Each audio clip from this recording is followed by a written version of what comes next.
اچھا، آج سے کئی سال پہلے نا میں نے ایک تحریر لکھی تھی جو تھوڑی سی کنٹروورشل تھی کہ یا اللہ اسلام کو مسلمانوں سے بچا۔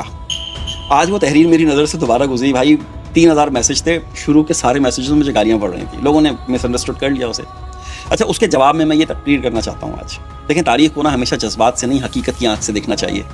ہم اکثر شکست کا الزام باہر والوں کو دے دیتے ہیں، یہودیوں پر، عیسائیوں پر، مغرب پر، لیکن سوال یہ ہے کہ اگر باہر والے اتنے ہی طاقتور تھے تو پھر وہی باہر والے اس وقت کہاں تھے جب مسلمان پوری دنیا پہ حکومت کر رہے تھے؟ آخر وہ کون سی چیزیں تھیں بھائی جس نے ایک چھوٹے سے عرب معاشرے کو نا چند دہائیوں میں سپر پاور بنا دیا تھا؟ اور پھر وہی امت جب ٹکڑوں میں بٹ گئی تو پھر کیا ہوا؟ تاریخ نا ہمیشہ تلخ ہوتی ہے، یاد رکھیے گا، حقیقت تلخ ہوتی ہے۔ اسلام کو سب سے زیادہ نقصان کسی غیر مسلم نے نہیں پہنچایا ہے، بلکہ مسلمان کی آپسی لڑائیوں نے اور علم سے دوری نے پہنچایا ہے۔ آپ تاریخ اٹھا کر کے دیکھ لیں، 20 مثالیں میں دے سکتا ہوں آپ کو۔ ابھی بھائی نبی صلی اللہ علیہ وسلم کے وصال کے فوراً بعد کیا ہوا تھا؟ اختلاف شروع ہو گیا تھا نا، تاریخ پڑھیں۔ اور پھر اختلاف کے مسئلے پر خون بہا، حضرت عثمان کا قتل ہوا، جنگ جمل ہوئی، جنگ صفین ہوئی، کربلا ہوا۔ یہ سب کس نے کیا تھا بھیا؟ بتائیں نا ذرا۔ رومیوں نے کیا تھا، یہودیوں نے کیا تھا، یا پھر مسلمانوں نے خود کیا تھا؟ کربلا میں امام حسین کو شہید کرنے والے کون تھے؟ نام تو مسلمانوں والے تھے نا، نمازیں بھی پڑھتے تھے، وہ تکبیریں بھی پڑھتے تھے، اللہ اکبر کہہ کر فوج لے کے نکلے تھے، لیکن اقتدار کی ہوس نے انہیں تاریخ کا مجرم بنا دیا تھا۔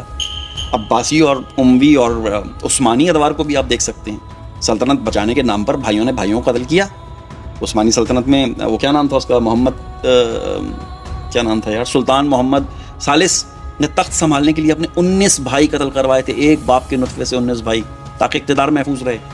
سلطان مرادی تھرڈ کو دیکھ لیں، اس کے دور میں بھی شہزادوں کو قید رکھا جاتا تھا، معمول تھا یہ، تاکہ وہ بغاوت نہ کر سکے۔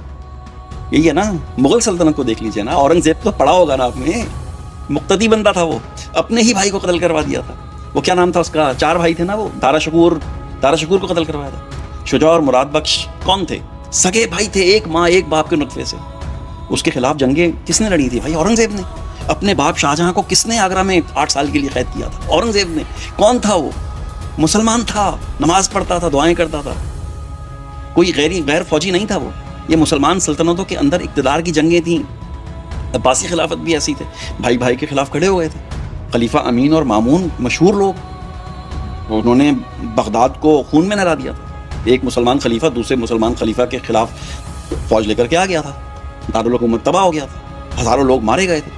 ہارون رشید کا نام سنا ہے نا، یہ دونوں اس کے سگے بیٹے تھے، ایک باپ کے نطفے سے، سگے بیٹے، مسلمان، کلمہ کو۔ بغداد کی بات کر لیں آپ بھائی، 1258 میں وہ بغداد جو علم کا مرکز تھا، جہاں پہ دنیا کی سب سے بڑی لائبریریاں تھیں، جہاں پہ بیت الحکمہ تھا، جہاں پہ سائنس تھی، فلسفہ تھا، طب تھی، ریاضی عروج پر تھی، منگول آئے، شہر تباہ ہوا، کتابیں دریا برد کر دی گئیں۔ دجلہ کا جو پانی تھا نا بھائی، وہ کتابوں کی سیاہی سے کالا ہو گیا تھا۔ اس وقت کتابیں قلم سے لکھی جاتی تھی، سیاہی سے۔ لیکن سوال یہ ہے کہ کیا صرف منگول ذمہ دار تھے، یا پھر مسلمان حکمرانوں کی آپس کی نفرت بھی ذمہ دار تھی؟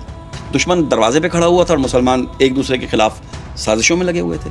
بتائیں آپ، بہت تلخ ہے، بتا رہا ہوں۔ اندلس کو دیکھ لیں آپ، آج اسپین میں جو عظیم اسلامی تاریخ دفن ہے نا، کبھی پڑھیں، چاروں طبق روشن ہو جائیں گے آپ کے۔ ایک وقت تھا نا کہ وہ اسپین علم، تہذیب اور طاقت کی علامت سمجھا جاتا تھا۔ اندلس کو عیسائی طاقتوں نے صرف جنگ سے نہیں ہرایا تھا، بلکہ مسلمانوں کے چھوٹے چھوٹے ٹکڑوں میں بٹ جانے نے ہرایا تھا۔ ہر شہر کا الگ بادشاہ تھا، ہر بادشاہ دوسرے بادشاہ کے خلاف غیر مسلموں سے جا کے اتحاد کر لیتا تھا۔ یہی وجہ تھی کہ آہستہ آہستہ پورا اندلس ہاتھ سے نکل گیا، اور آج ہم بھی وہی کر رہے ہیں۔ ہماری مسجدیں الگ ہیں، ہمارے فرقے الگ ہیں، مولوی الگ ہیں، سیاست الگ ہے، قومیت الگ ہے، ہر شخص دوسرے مسلمان کو نیچا دکھانا چاہتا ہے، اس میں لگا ہوا ہے۔ کسی کو اسلام سے زیادہ مسلک کی فکر ہے، کسی کو دین سے زیادہ اپنے لیڈر کی فکر ہے، کسی کو سچ سے زیادہ اپنی انا عزیز ہے۔ تحقیق چھوڑ دی، علم چھوڑ دیا، کردار چھوڑ دیا، اور صرف نعروں کو ہم نے اسلام سمجھ لیا۔ حالانکہ تاریخ نہ چیخ چیخ کر کہہ رہی ہے، قومیں باہر سے نہیں بلکہ اندر سے زیادہ ٹوٹتی ہیں۔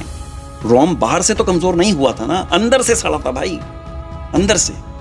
مسلمانوں کے ساتھ بھی یہی ہوا ہے۔ جب تک مسلمان علم، اتحاد، انصاف، کردار پر کھڑے ہوئے تھے نا، دنیا انہیں روک نہیں سکی تھی، اور جب وہ خود ایک دوسرے کے دشمن بن گئے تو پھر کوئی دشمن انہیں بچا نہیں سکا تھا۔